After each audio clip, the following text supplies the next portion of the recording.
All right, good morning, everybody. Good morning. Sunday. Today's part 2, riot in Ephesus. Acts chapter 19, starting at verse 32.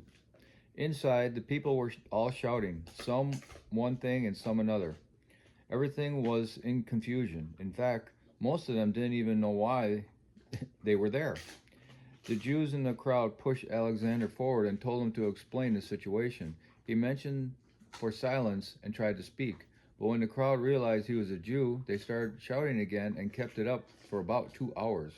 Great is Artemis of the Ephesians! Great is Artemis of the Ephesians!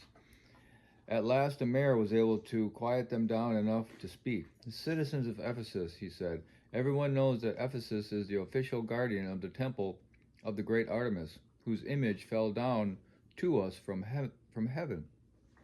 Since this is an undeniable fact, you should stay calm and do not do anything rash.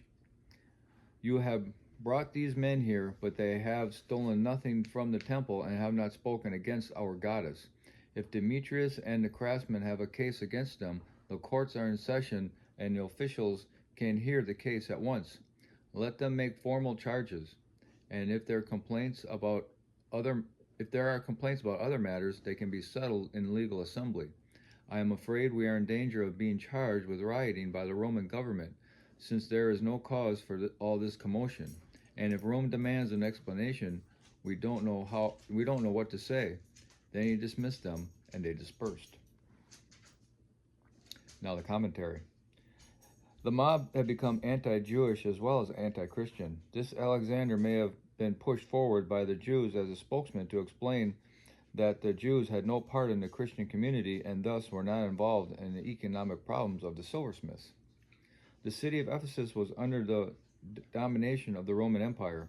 The main responsibility of the local city leaders was simply to maintain peace and order. If they failed to control the people, Rome would remove the appointed officials from office. The entire town could also be put under martial law, taking away many civic freedoms.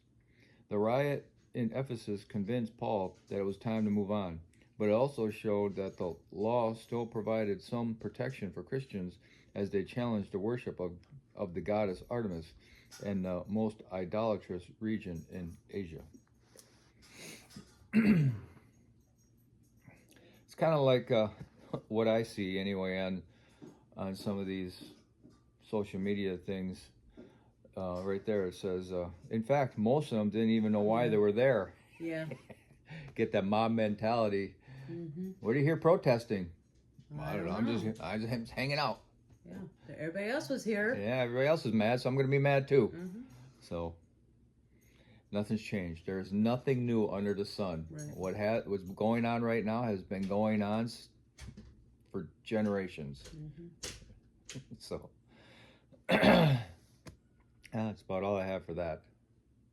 Yeah, I don't think I have anything else. Okay. Hope everybody has a glorious day, and we'll talk to you later.